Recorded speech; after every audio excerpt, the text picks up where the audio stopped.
Shalom dan puji Tuhan saudara atas kebaikan Tuhan pada setiap kita, sehingga pagi ini dengan izin Tuhan kita boleh bangun dengan tubuh dan sehat, pikiran cergas dan semangat yang berkobar-kobar untuk melayani Tuhan. Untuk memulai renungan kita, mari kita berdoa.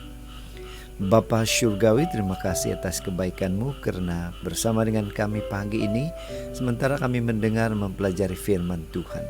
Dalam nama Yesus kami berdoa. Amin.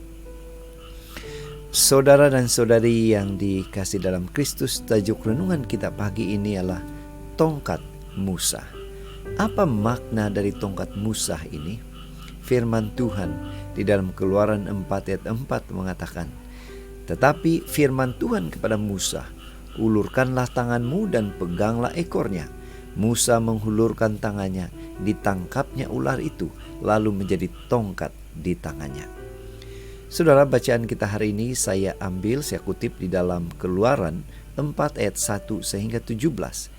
Ini merupakan tanda keajaiban terlihat pada Musa. Tuhan menyatakan keajaiban itu melalui tongkat yang dipegang oleh Musa. Perhatikan latar belakang Musa. Musa lahir sebagai hamba. Keluarganya dijatuhkan hukuman mati sebelum pun dia lahir. Musa diselamatkan ibunya dan ditemui oleh putri raja yang mengangkatnya sebagai anak, putri Raja Firaun ya. Dia mendapatkan pendidikan sebagai anak raja di Mesir.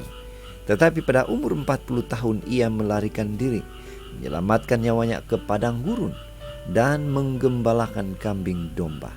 Sedangkan orang Israel menanggung sebagai hamba di Mesir. Pada umur 80 tahun, Tuhan memanggilnya semula memulai pelayanan yang mengubah sejarah. Di dalam nyalaan api di Semak Duri, Tuhan menyuruhnya kembali ke Mesir dan meminta pembebasan bagi orang Israel. Musa tidak menolak, tetapi dia takut. Dia berkata, "Bagaimana jika mereka tidak percaya kepadaku dan tidak mendengarkan perkataanku?" Tuhan menyuruh Musa melemparkan tongkat di tangannya ke tanah. Dan dia melakukannya, dan tongkat itu menjadi seekor ular. Tuhan berkata, "Pegang ekornya." Saat Musa menangkap ekornya, ular itu kembali menjadi tongkat di tangannya. Ular, suatu ancaman bagi nyawanya, berubah menjadi alat yang mendatangkan kemenangan ketika dia menghadapi Firaun yang jahat. Sekarang saudara, bagaimana dengan kita? Apa pengajaran untuk kita? Apakah kita juga merasa seperti Musa pada ketika ini? Apakah yang membangkitkan keberanian Musa? Saudara, menarik jika kita baca dalam buku Ibrani, tokoh-tokoh iman. Karena iman Musa menganggap penghinaan karena Kristus sebagai kekayaan yang lebih besar daripada semua harta Mesir. Dia tahu kesulitan yang akan muncul, tetapi imannya kepada Tuhan mendorongnya menghulurkan tangannya dan memegang ekor ular itu. Ketika menghadapi cabaran atau ancaman iman, oleh kasih karunia Tuhan, biarlah kita memegang ekor persoalan atau cabaran itu dengan berani, karena Tuhan bersama dengan kita. Itu sebabnya pada pagi ini, mari kita ingatkan diri kita untuk yakin dan percaya akan penyertaan Tuhan. Apapun cabaran dalam hidup, mari kita hadapi masalah bersama Tuhan. Biarkan Tuhan mengubahnya menjadi tongkat untuk kemuliaan Tuhan.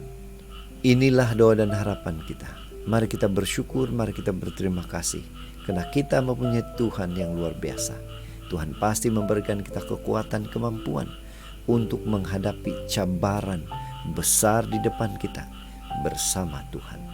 Mari kita tetap setia, tetap semangat, tetap positif, tetap sehat bersama dengan Tuhan sampai Maranatha. Tuhan memberkati kita. Mari kita berdoa. Bapa Syurgawi, terima kasih karena sekali lagi Tuhan mengajar, mengingatkan kami kembali bahwa kami mempunyai Tuhan yang luar biasa. Dalam nama Yesus kami berdoa. Amin.